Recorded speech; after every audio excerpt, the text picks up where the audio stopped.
Ah, j'en peux plus de ce bruit de fond. Ah, suffisait de le dire. Dame, c'était donc aussi simple.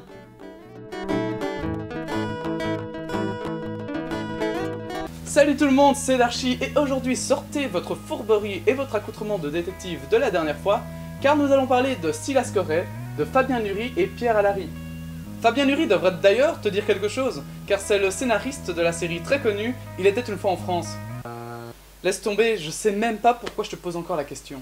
Pierre Allary a quant à lui travaillé chez Disney comme dessinateur, notamment sur Le Bossu de Notre-Dame et Cusco, avant de se lancer dans la BD avec Belladone et Sinbad. Encore un auteur qui a travaillé chez Disney? Et qui fait aussi une BD de détective. Comme quoi, faire des trucs pour enfants vous transforme. Mais rassure-toi, je ne vais pas parler d'une copie de Black Sad. Puis, copier Black Sad serait un peu suicidaire. Silas Corey est un détective privé travaillant en France durant la Première Guerre mondiale, plus précisément en 1917. Grand détective, mais pas un héros. Il n'hésitera pas à profiter de la situation dès qu'il le pourra. Du moins, en apparence. En réalité, il est réglo et moral, mais il ne peut s'empêcher de faire croire le contraire. Il ne sourit d'ailleurs jamais. Comme Dr House? Un peu, sauf qu'il est plus moral et plus crapule aussi. Espèce de crapule! Cette étrange personnalité se révèle particulièrement avec Nam, son fidèle serviteur asiatique. Il l'insulte à longueur de journée, mais il serait prêt à tout pour l'aider. Comme House avec Wilson. Et comme avec toi, hein, connard?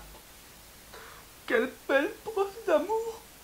Bref, Silas Corey est un détective cynique, avec des allures de gentleman cambrioleur. Comme Arsène Lupin. Eh bien non, comme Sam Spade, qui a été leur inspiration, ainsi que d'autres héros de romans noirs américains que je connais autant que la physique quantique. La série est composée de cycles, composée de tomes, composée d'images, composée de phrases. Oui, on a compris. Chaque cycle est remis dans un contexte historique réel, par exemple la Première Guerre mondiale, mais dont l'histoire est fictive, contrairement à Il était une fois en France. Faut dire que ça parle de complots socio-politico-économiques. Non, faut dire que ça parle de complots socio-économico-politiques. Ouais, c'est un putain de détective. C'est d'ailleurs pour cette raison que les dessins sont aussi réalistes, mais que le scénariste oblige le dessinateur à ne pas faire une carte postale. Bah oui, sachant que c'est déjà un remaniement de l'histoire avec un grand H. Il est préférable que le dessin soit crédible plutôt que détaillé, afin de mieux comprendre le côté romanesque. Ah oui, l'histoire avant tout. Oui, mais pas l'histoire. L'histoire du coup?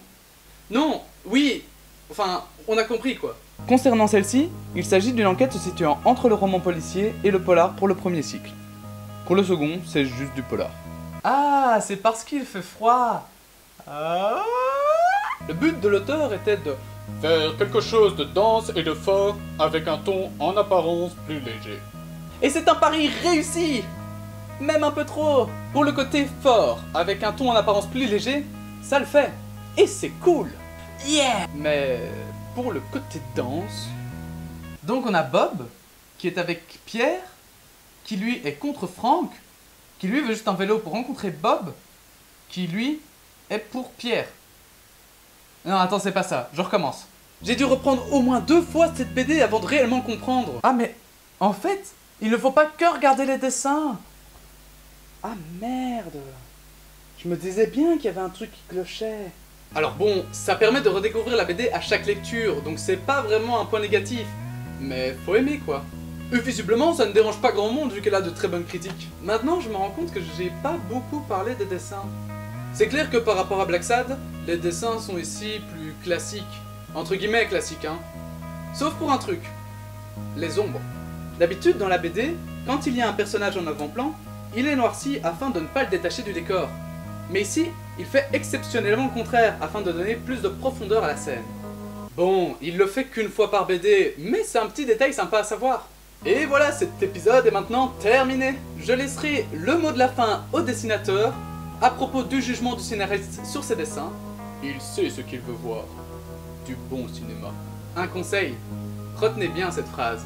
Et surtout, prenez le temps d'y penser.